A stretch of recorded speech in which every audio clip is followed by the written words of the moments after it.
नमस्कार किसान साथियों, एक बार फिर स्वागत है आपका प्रतिदिन कृषि ज्ञान में।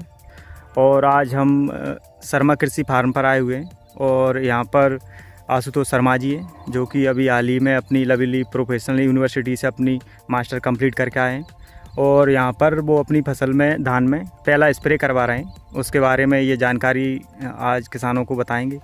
तो आइए इनसे चर्चा करते हैं और जानते हैं कि धान में किस चीज़ का स्प्रे करा रहे हैं, क्या अपनी धान में पहला स्प्रे में ये डलवा रहे हैं, क्या कैसे उसके रिजल्ट रहते हैं। सभी किसान साथियों को राम राम। मैं आशुतोष शर्मा।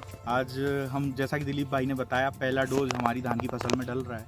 अभी तक हमने जो इंसेक्टिसाइड यूज किए थे वो हमने खाद में मिला के किए थे। सिंजेंटा का वर्टागो डाला था, CTPR प्लस थायोमेथोक्साम जिसमें आता है इंसेक्टिसाइड। आज हम स्प्रे करा रहे हैं। इसमें BPH की कहीं कहीं हमें शिकायत दिख रही थी जहाँ जहाँ पानी भरा था दिलीप भाई, तो उस जगह पे और कहीं कहीं आप देख सकते हैं शीत विलाइट भी इसमें लगी हुई है। बहुत ज़्यादा नहीं है, थोड़ी सी मात्रा में है। तो उसके लिए हम फंजीसाइड यूज़ कर रहे हैं, एजोस्ट्रोक्सिबिन प्लस डाइफेकेनाजोल, और पाइमेट्रिजिन हम यूज़ कर रहे हैं 50% WG उसके लिए, BPH के लिए।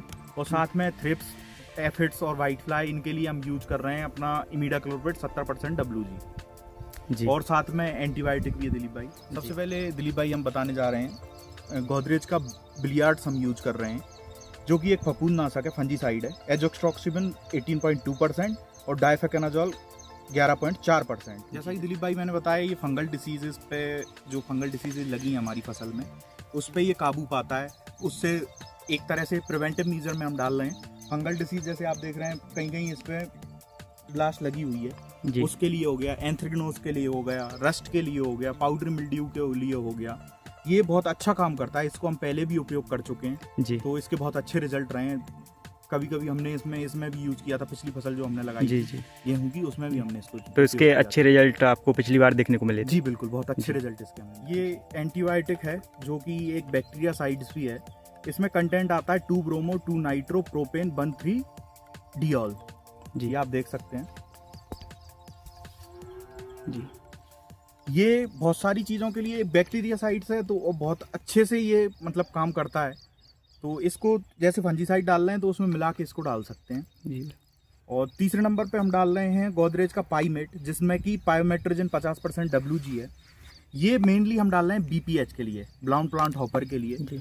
और ब्राउन प्लांट हॉपर के लिए जी। क्योंकि धान की फसल में जहाँ मैंने पहले भी आपको बताया था, जहाँ पानी भरा है वहाँ ब्राउन प्लांट हॉपर का बहुत ज़्यादा प्रकोप, कहीं कहीं थोड़ी जगह है, अगर बहुत ज़्यादा प्रकोप होता है तो इससे और हैवी टेक्निकल हमें यूज करने पड़ते हैं जी। ये किसान को सस्ता पड़ता है, ये प्रिवेंटिव में किसान यूज कर सकता है। जैसा कि दिलीप भाई आपने भी अभी चेक किया, ब्राउन प्लांट हॉपर है तो नहीं है, 2-5% कहीं शिकायत दिख रही है जी। तो ये कहावत है अंग्रेजी में, precaution is better than cure.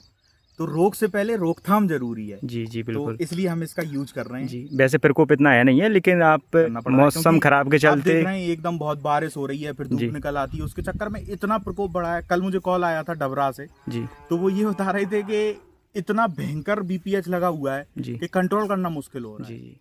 ये है दिलीप भाई धानुका की एड फायर जी। इसमें आता है इमीडाक्लोप्रिड 70% WG।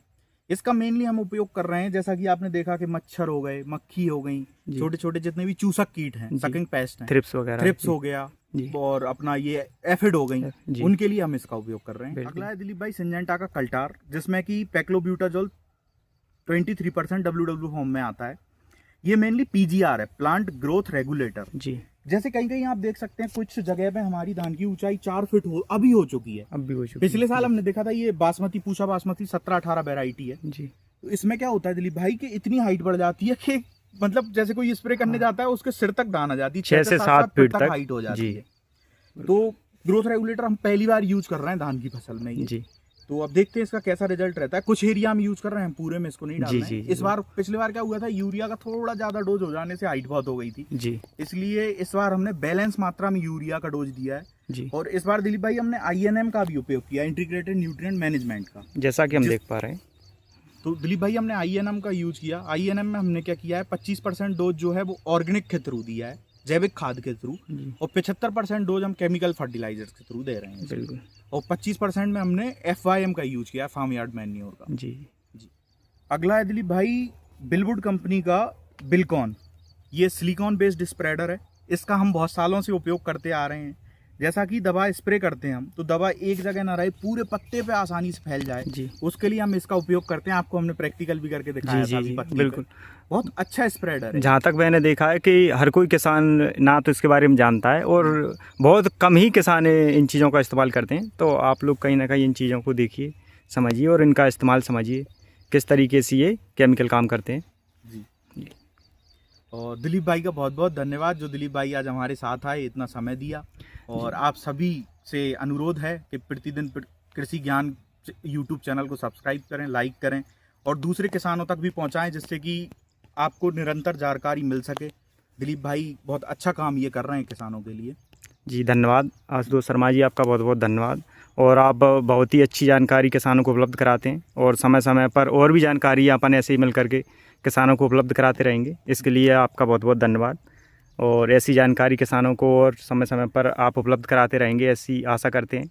धन्यवाद किसान भाइयों। जी बिल्कुल, धन्यवाद।